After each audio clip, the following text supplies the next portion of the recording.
داخلہ بند ہو جائے تو کوئی بات نہیں ہے، یہ بھی حضور کی سنت ہے۔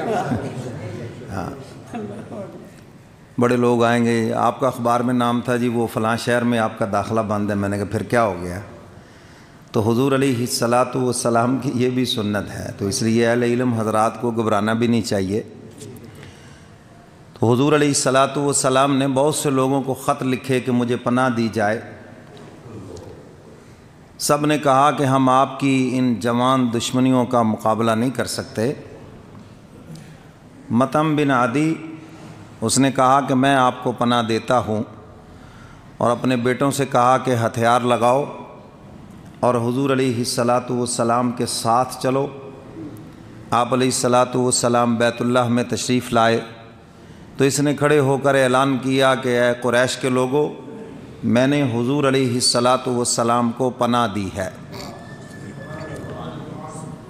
حضور علیہ الصلاۃ والسلام نے طواف فرمایا، حجر اسود کو بوسہ دیا اور 2 نفل ادا فرمائے اور اپنے گھر تشریف لے گئے۔ میرے محترم سامعین، اسی دوران حضرت طفیل بن عمر دوسی رضی اللہ تعالیٰ عنہ صحابی رسول ہیں، یہ بھی مسلمان ہوئے، اپنے علاقے کے سردار ہیں، اپنی قوم کے سردار ہیں، شاعر ہیں بہت بڑے، اور یہ مکہ میں تشریف لائے تو کافروں نے ان کے اتنے کان بھر دیے کہ تم نے حضور کی بات نہیں سننی۔ اور یہ کسی نے خوب جملہ کہا ہے کہ سانپ کے زہر کا علاج ہے، لیکن جو کانوں میں زہر ڈال دیا جائے اس کا کوئی علاج نہیں ہے۔ اب انہوں نے کانوں میں زہر ڈال دیا، دل میں نفرت ہو گئی، نہ حضور کو دیکھا، نہ حضور سے ملے، نہ کوئی معاملہ کیا، دل میں نفرت ہے۔ آپ کو بھی معاشرے میں ایسے لوگ مل جائیں گے، رشتہ داروں میں، پڑوسیوں میں، آپ کا کوئی کبھی سامنا ہی نہیں ان سے ہوا، وہ آپ سے نفرت اتنی کرتے ہیں کہ شاید شیطان سے بھی نہ کرتے ہوں، ان کے کان بھرے ہیں۔ سمجھ آئی کہ نہیں؟ ان کو جو قیامت کے دن سزا ملنی ہے نا کان بھرنے والوں کو، بس اللہ کی پناہ، اللہ ہم سب کو اس سے محفوظ فرمائے۔ اور جنہوں نے بغیر تحقیق کے زہر اپنے اندر اڈین لیا، سزا ان کو بھی ملنی ہے۔ ہاں، یہ کوئی معصوم نہیں ہے، مطلب یہ سمجھنا کہ آپ نے جب دیکھا ہی نہیں ہے، صرف سنی سنائی بات پہ عمل کرنا، حضور فرماتے ہیں اس سے بڑا جھوٹا ہی کوئی نہیں ہے زمانے میں۔ اگر کسی بات کو سنا ہے اور اس کی تحقیق کیے بغیر کبھی اس پہ عمل نہ کرو۔ تو حضرت طفیل بن عمر دوسی فرماتے میرے کان بھر دیے اور میں نے کانوں میں کپڑے دے لیے کہ کہیں حضور کی آواز نہ پڑ جائے میرے کانوں میں۔ کہتے میں بیت اللہ میں آیا تو میں نے دیکھا کہ ایک بندہ کھڑا ہو کر قرآن کی تلاوت میں مشغول ہے، تو میں نے کہا کہ سنو تو صحیح، کہتا کیا ہے؟ کہتے وہ کان کے اندر جو کپڑے تھے نا ان کے اندر سے آواز گزر گئی اور دل میں اتر گئی۔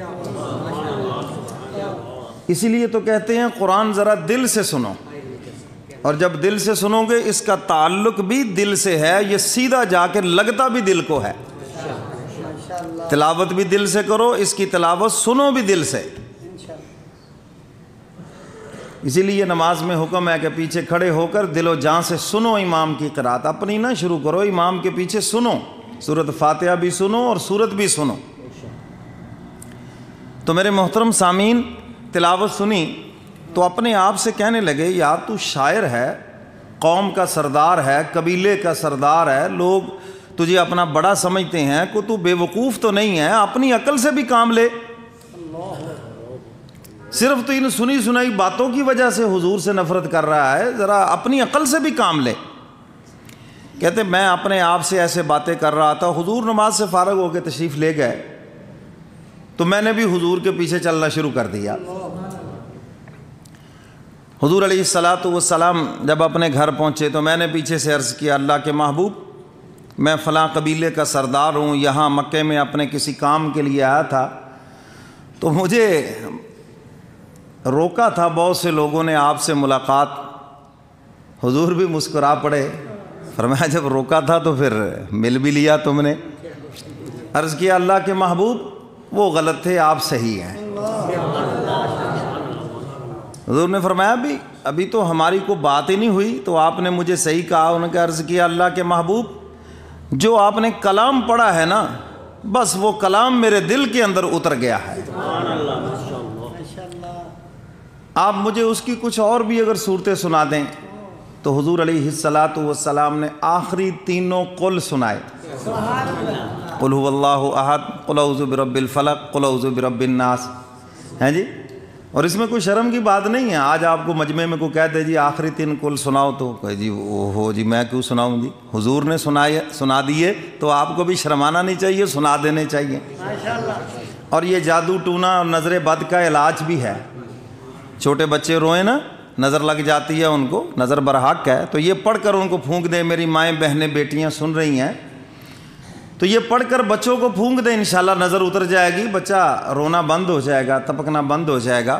تو یہ علاج ہے اس کا، جادو کا، ٹونے کا، نظر بد کا، ان چیزوں کا علاج ہے اس کے اندر. تو حضور علیہ الصلاۃ والسلام نے یہ تینوں صورتیں سنائی.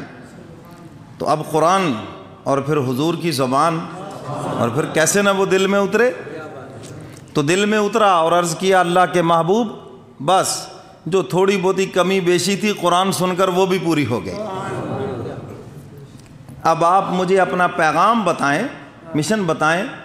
حضور علیہ الصلاۃ والسلام نے ساری بات بتائی، کلمہ پڑھا، مسلمان ہو گئے.